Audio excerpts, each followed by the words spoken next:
Hi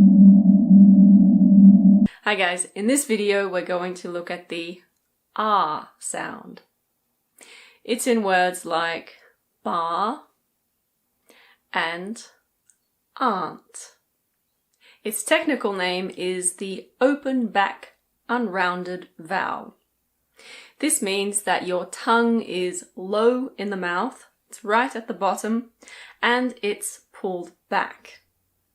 Your lips are unrounded, so they're stretched out a bit. Ah. And remember, the two dots mean that this is a long vowel. Say it after me. Ah.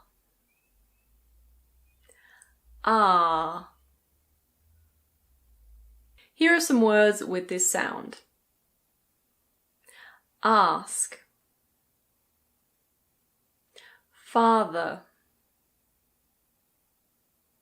Park.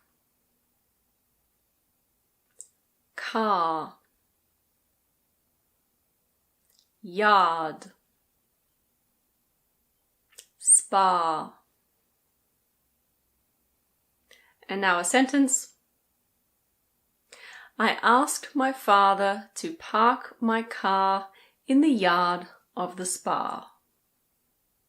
If you can think of more words with this sound, please write them in the comments. Thanks again for watching. In the next video, we'll look at the O sound. See you then.